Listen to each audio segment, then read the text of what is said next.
Everyone needs to have a sense of self-esteem.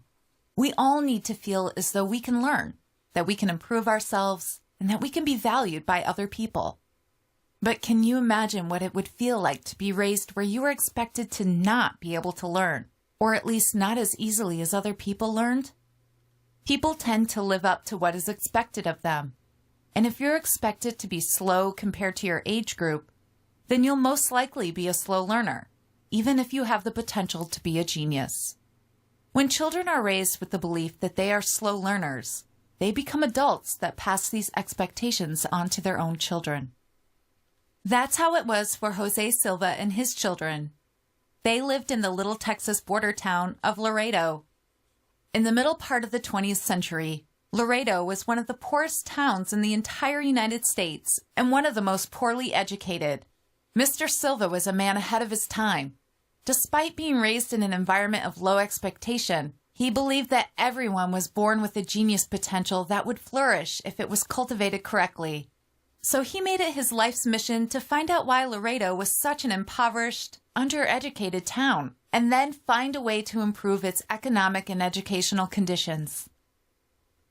Jose was always fascinated by the human mind, and he read and studied everything he could on psychology, meditation, and hypnosis.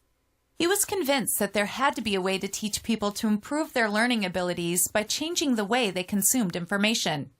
Naturally, his first subjects were his own kids. Jose discovered that there were two important elements that increased a person's ability to retain information.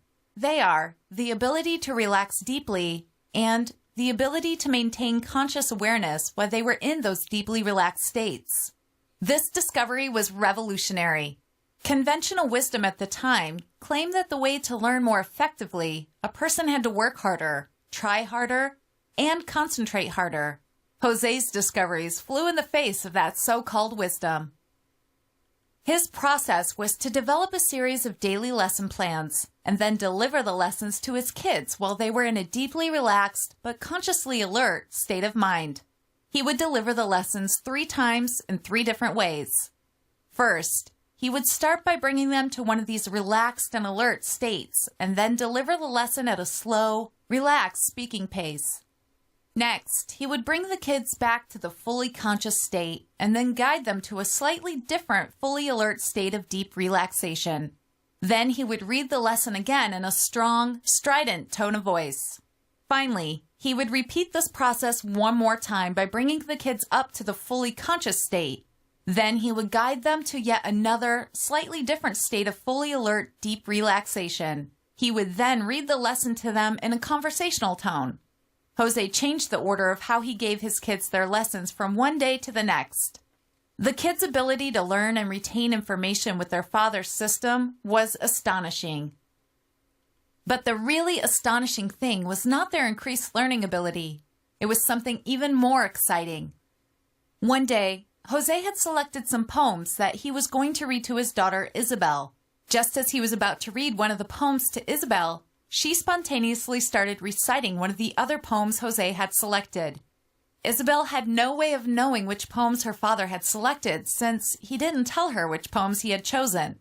Needless to say, this astounded him. So Jose decided to read one of the other poems to Isabel, and again, she began reciting yet another of the poems he had selected. Bear in mind that Isabel had no idea which poems Jose had selected. Writing about this, Jose said, "It was like she was reading my mind. I realized right away this was what appeared to be happening, but I found it hard to believe. I used to see people putting on shows, pretending to read minds, but actually using a code to accomplish it. I had even worked out a code system and used to do that myself. We could tell anybody anything through using a code. Yet with Isabel, there wasn't any code. It was hard to believe, but it was happening right in my own living room with my own daughter." By this time, Jose had already accomplished his goal of teaching people how to improve their attention span, their concentration, and their learning ability. This mysterious ability that Isabel seemed to have developed became his new focus. He needed to understand what had enabled Isabel, in fact, all of his students, to know what he was going to say in his lessons, even before he said it. Let me ask you a question. What do you think of when you hear the word ESP? If you're like most people, you might think of the occult, fortune tellers, seances, and so on. The very idea of ESP is scoffed at as being mere superstition. There is a lack of understanding about what ESP really is.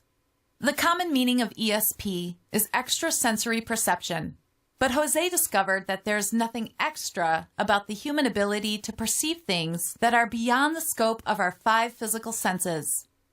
Perception simply refers to the ability to perceive. It is an awareness of the elements of the environment, a capacity for comprehension. Perception is, by definition, passive.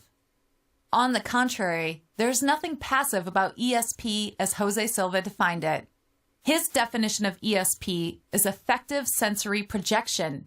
It is a capacity that is already a natural part of human consciousness that is shared by every human being on the planet.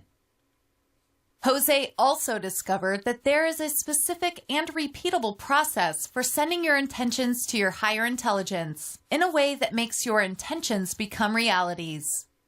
The secret is to project your sensing faculties into the condition, circumstance, or opportunity that you want to manifest. This is most effectively done at the deeper alpha or theta brainwave states. So, effective sensory projection describes the process and the state of mind for manifesting what you desire. Students are taught this process when they attend the live Silva Ultramind training. Jose continued researching the human mind throughout his entire life. His discoveries are too numerous to describe here. Many of those discoveries were surprising and controversial. He discovered that children are born with genius-level mentalities. Now, don't be concerned if your mental faculties are not the mental faculties of a genius, because I have some good news for you, and I have some great news for you. The good news is that it's not your fault. The great news is that it's easy to reclaim the genius level that you were born with. The next video will explain how, so keep an eye on your email.